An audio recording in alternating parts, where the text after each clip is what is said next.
Hi guys, welcome back to my channel. My name is Titiksha and आज मैं आपके लिए कैपिटल गेन्स का सेक्शन रिवीजन लाई हूँ अलॉन्ग विथ कीवर्ड्स। यहाँ पे मैं खुद के हैंड रिटन नोट्स यूज़ करने वाली हूँ। सो फर्स्ट थिंग्स फर्स्ट, अगर आपको ये नोट्स चाहिए तो आप मुझे मेरे टेलीग्राम पे पिंग कर सकते हो या फिर आप मेरे को मेरे इंस्टाग्राम पे पिंग कर सकते हो। वहाँ पे मैंने आपको ये भेज दूँगी। आपको बस मुझे बोलना है कि मुझे चाहिए सेक्शन के notes. So without any further ado let's get started. शुरू करते हैं सबसे पहले चार्जिंग सेक्शन। चार्जिंग सेक्शन इस सेक्शन 45(1) जो कि बोलता है कैपिटल एसेट ट्रांसफ़र होगा तो टैक्स लगेगा in the year of transfer, section 45(1). Next section 2 subsection 14 जो कि डेफिनेशन ऑफ कैपिटल एसेट के बारे में बात करता है, बताता है कि property of any kind whether movable immovable connected to business और नॉट प्रॉपर्टी है, कैपिटल एसेट है। And secondly securities held by FII भी कैपिटल एसेट है। लेकिन कैपिटल एसेट क्या नहीं है? Stock in trade capital asset नहीं है। Movable personal property capital asset नहीं है एक्सेप्ट JDPSAO। अब ये JDPSAO क्या है? यह है jewellery, drawing, painting, sculpture, archaeological work of art and other work of art.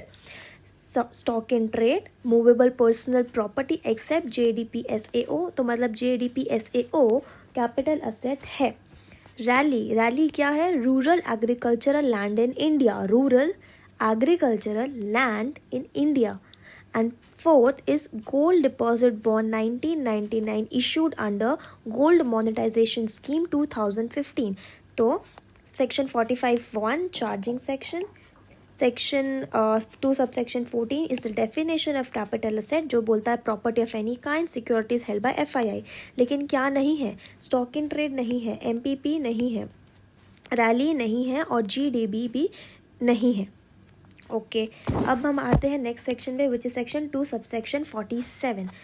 बात करता है definition of transfer. Section 2 subsection 47 definition of transfer बोलता है SER sale, exchange, relinquishment of right, extinguishment of right, sale, exchange, relinquishment of asset, extinguishment of right, compulsory acquisition, conversion of CA into SIT और ऐसे एक दो और है normal जो आपको जस्ट याद रखने हैं। सेक्शन 247 बताता है ट्रांसफ़र क्या है, ठीक है।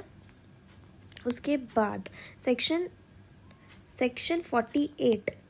48 बात करता है कंप्यूटेशन की, जिसका ये जो है आपका format FVOC less transfer expense आएगा, net consideration less COA less COI, cost of acquisition, cost of improvement आपका आ जाएगा capital gain.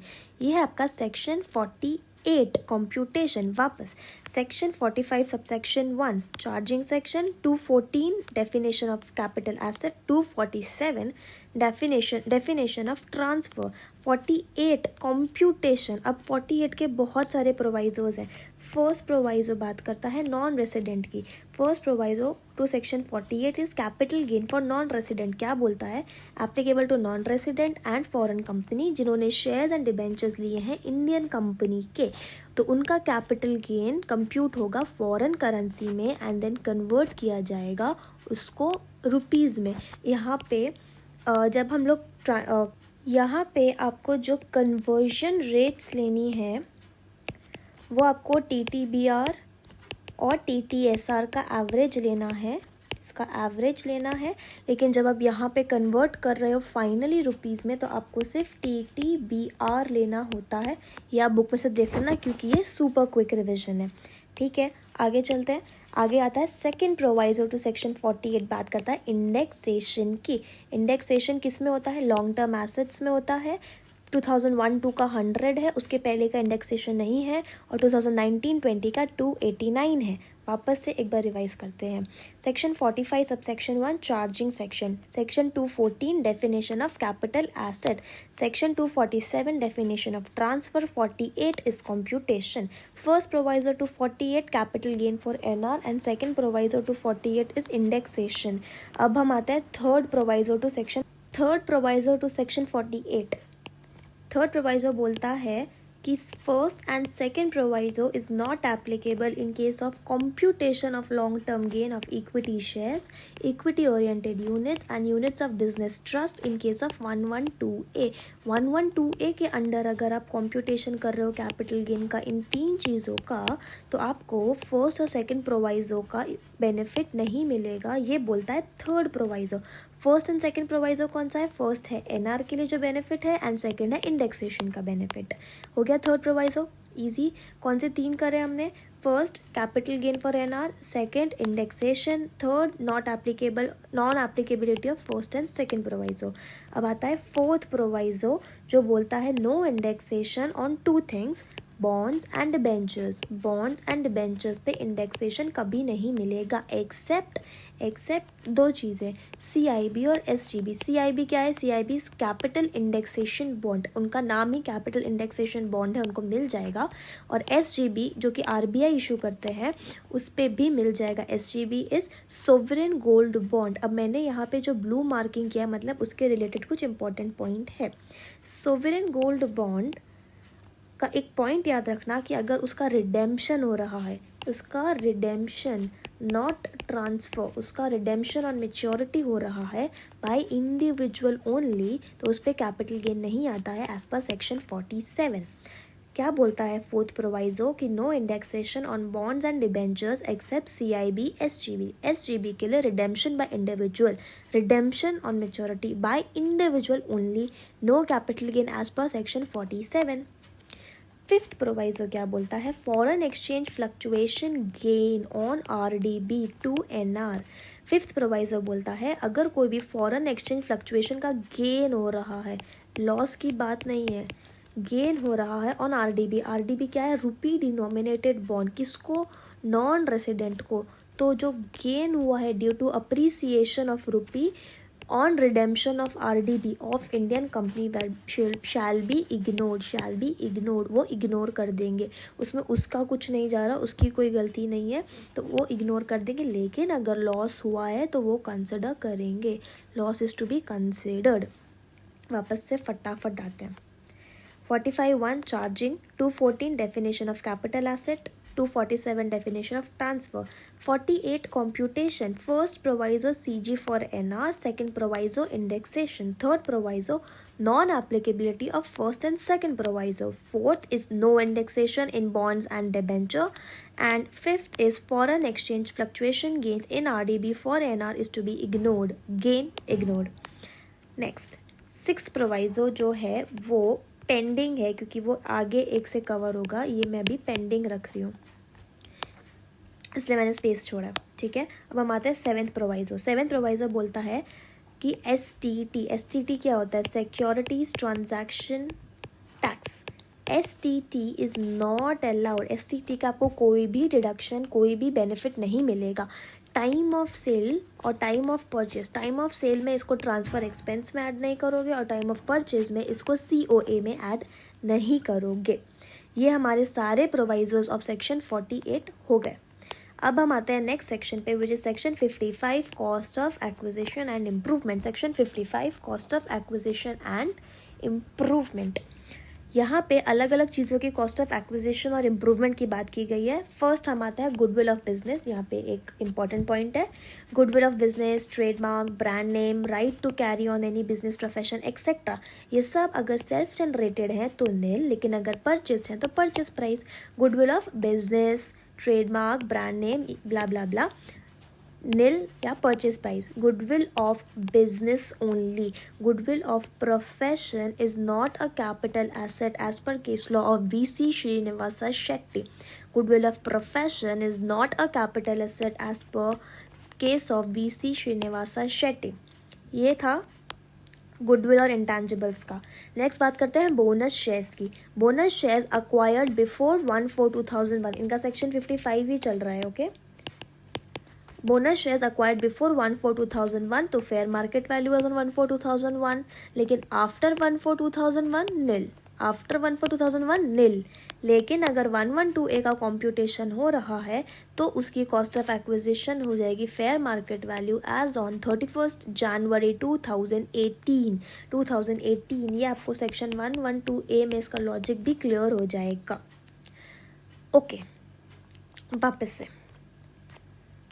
Section 45(1) charging, 214 definition of capital, 247 definition of transfer, 48 computation, first proviso capital gain for non resident, second proviso indexation, third proviso non applicability of first and second, fourth is no indexation, fifth is foreign exchange fluctuation gain in case of RDB for NR, and sixth is pending.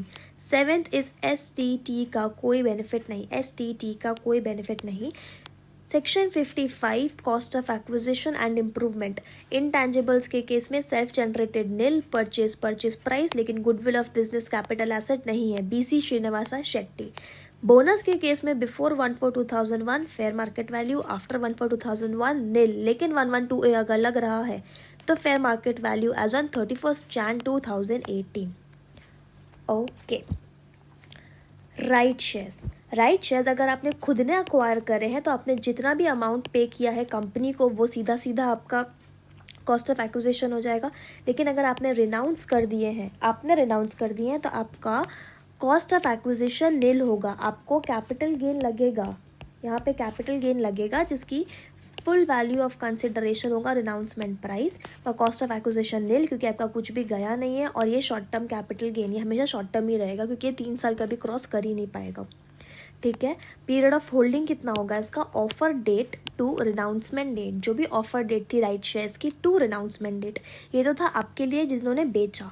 जिन्होंने खरीदा right in the hands of purchaser क्या होगा, cost of acquisition उसके लिए 2 amount का sum होगा। पहला amount paid to company for shares खरीदने के लिए जो अमाउंट पे किया वो, प्लस सेलर ऑफ राइट, आपने 10 रुपये में कोई राइट खरीदा, ठीक है, और उस राइट से आपने 500 रुपीज़ के शेयर्स खरीदे, तो आपका कॉस्ट ऑफ एक्विजिशन होगा 510।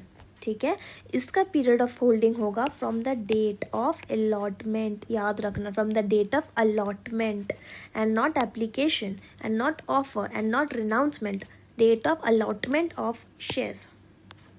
ठीक है, कॉस्ट ऑफ इम्प्रूवमेंट में एक बात है कि cost of improvement of goodwill of business, patent, copyright, right to carry on business professions, इन सब का कॉस्ट ऑफ इम्प्रूवमेंट हमेशा नील रहता है, even if it is given in question, it is always nil even if it is given in question. Next हम आते हैं section 49 subsection 5। Section 49(5) इतना इंपॉर्टेंट सेक्शन नहीं है तो सेक्शन नंबर नहीं याद रखोगे तो चलेगा। बात करता है इनकम डिस्क्लोजर स्कीम के बारे में, जिसमें कहा गया था कि आपको 45% ऑफ टैक्स देना पड़ेगा on fair market value of 1 जून 2016 अगर आपने इनकम डिस्क्लोज कर दी अंडर दिस स्कीम। तो अगर आपने under this scheme tax wax भरा है और बाद में उस एसेट को बेचा है तो कैसे कैपिटल गेन लगेगा, when such asset is sold, cost of acquisition is equal to fair market value on 1 June 2016, indexation भी 1 June 2016, और period of holding normally 1 June 2016 से ही होगा, लेकिन immovable property की अगर आपने रजिस्ट्री करवाई है तो हम date of acquisition ले लेंगे, otherwise 1 June 2016 ही लेंगे। ये था income disclosure scheme. Next section 45(2). अब ये सेक्शन 45(1) हमारा चार्जिंग सेक्शन था। इसके आगे के हमारे सारे चार्जिंग सेक्शन के एक्सक्लूजन्स जैसे होंगे, क्योंकि चार्जिंग सेक्शन ने बोला था कि ईयर ऑफ ट्रांसफ़र में ही कैपिटल गेन लग जाता है, लेकिन ये सेक्शंस बोलते हैं कि नहीं, हम ईयर ऑफ ट्रांसफ़र में नहीं लगाएंगे। कौन कौन से? 45(2) capital asset to stock in trade में conversion, 45(2) capital asset to stock in trade में कन्वर्जन, कैपिटल गेन लगेगा in the year of sale of stock and trade, in the year of sale of stock and trade. Full value of consideration होगा fair market value on date of conversion. Full value of consideration क्या है? Fair market value on date of conversion. Next 45(5) आता है compensation on compulsory acquisition. compensation on compulsory acquisition में आपका capital gain लगेगा in the year of receipt of compensation, in the year of receipt of compensation. This is for initial, लेकिन enhanced compensation के लिए as and when received, as and when received. याद रखना, इसके interest में section 57 में 50% का deduction मिलता है। Okay, next section 45(1)(a). Section 45(1)(a) insurance claim for damage of capital asset. Insurance claim of damage of capital asset. Capital gain कब लगेगा? जब आपको क्लेम मिलेगा। इजी। कैपिटल गेन कब लगेगा? जब क्लेम मिलेगा। No claim is equal to no capital gain, no claim is equal to no capital gain. तो कौन कौन से एक्सक्लूजन पढ़े हमने? सबसे पहले पढ़ा section 45(2) capital asset into stock in trade. Section 45(5) compensation on compulsory acquisition. Section 45(1)(a) insurance claim. अब हम आते हैं सेक्शन 45(5)(a) जो कि बात करता है JDA। JDA it's joint development agreement. Joint development agreement का आपको पता होगा, ये SSC, इसमें सिर्फ इंडिविजुअल और HUF ही हो सकते हैं, कंपनीज नहीं। It is an agreement for development of a project. इसमें कैपिटल गेन कब लगता है ये याद रखना, क्योंकि ये लॉजिकल, बाकी सारे एकदम ही लॉजिकल हैं, ये थोड़ा याद रखने वाला है। कैपिटल गेन लगेगा in the year in which completion certificate is issued for whole or part of the property. Capital gain in the year in which completion certificate is issued for whole or part of the property. Full value of consideration क्या होगा इस case में? Full value of consideration होगा SDV, मतलब obviously आपके share का SDV on date of issue of CC plus consideration in cash. Completion certificate के दिन का SDV लेंगे प्लस कोई कंसिडरेशन इन कैश मिला होगा तो वो, ये हो गया 45(5)(a). तो हमने 45(1) चार्जिंग था, 45(2) था आपका capital asset into stock in trade, 45(1)(a) आपका था इंश्योरेंस क्लेम का। 45(1)(a) मैं खुद भूल गया, सॉरी। हाँ, 45(1)(a) आपका कहाँ गया? 45(1)(a) आपका था इंश्योरेंस क्लेम का एंड 45(5) आपका था JDA का। ठीक है, 45(5)(a) आपका था JDA का। ओके, अब आते हैं हम सेक्शन 45(3) पे। 45(3) बोलता है transfer of capital asset by partner to firm. अगर पार्टनर फर्म को कैपिटल असेट ट्रांसफर कर रहा है, 45(3) में कवर होगा, उसकी फुल वैल्यू ऑफ कंसिडरेशन होगी amount recorded in books. Amount recorded in books, लेकिन अगर इमूवेबल प्रॉपर्टी है तो 50C लग जाएगा SDV वाला। सेक्शन 45(3) और सेक्शन 45(4) उसका ऑपोजिट। अगर फर्म ट्रांसफर कर रही है पार्टनर को तो फुल वैल्यू ऑफ कंसिडरेशन क्या होगा? Fair market value on the date of transfer. ठीक है, पार्टनर अगर फर्म को कर रहा है तो फर्म रिकॉर्ड करेगी, उसी को आप फुल वैल्यू ले लेना। लेकिन फर्म पार्टनर को कर रही है तो पार्टनर के लिए, फर्म पार्टनर को कर रही है तो फर्म के हाथ में लगेगा fair market value on the date of transfer, क्योंकि यहाँ अगर वो रिकॉर्ड करेगी तो वो गड़बड़ मार सकती है, इसलिए हम सिर्फ फेयर मार्केट वैल्यू लेंगे। लास्ट आता है फॉर दिस सेशन हमारा 45(2)(a) जो कि बात करता है transfer of securities in demat. Transfer of securities in demat पे कैपिटल गेन लगता है आपका कॉस्ट ऑफ एक्विजिशन और पीरियड ऑफ होल्डिंग दोनों फीफो पे हिसाब से होगा, फीफो के हिसाब से होगा 45(2)(a।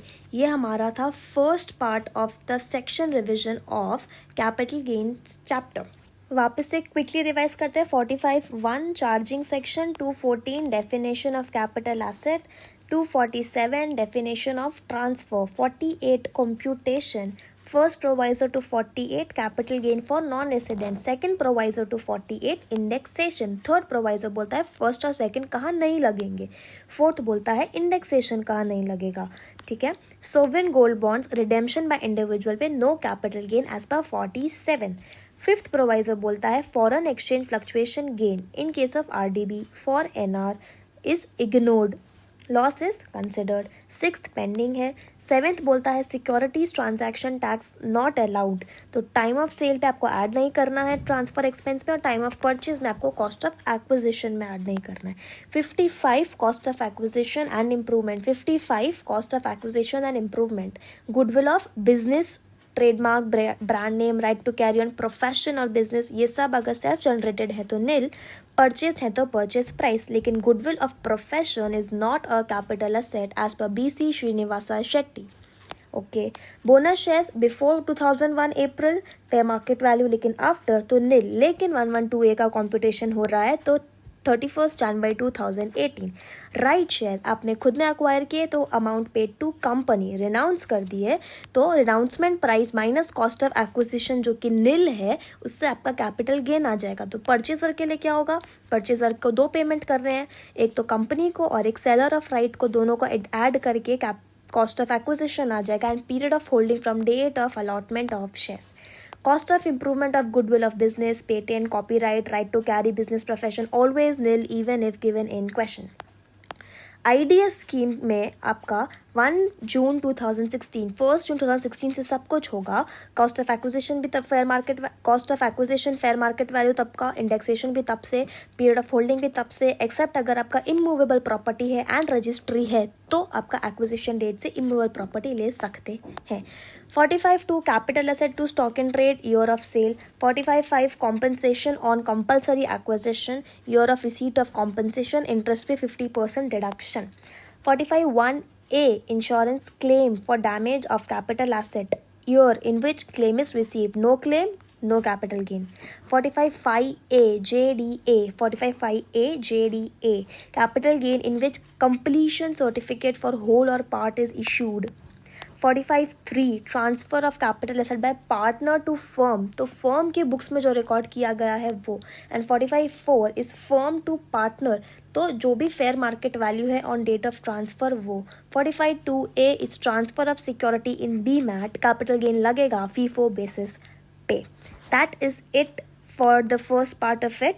Late me know if you like this one and I will be back soon with the second part of it. Also notes चाहिए, so please don't forget to ping me, don't hesitate to leave your email IDs below. Thanks a lot.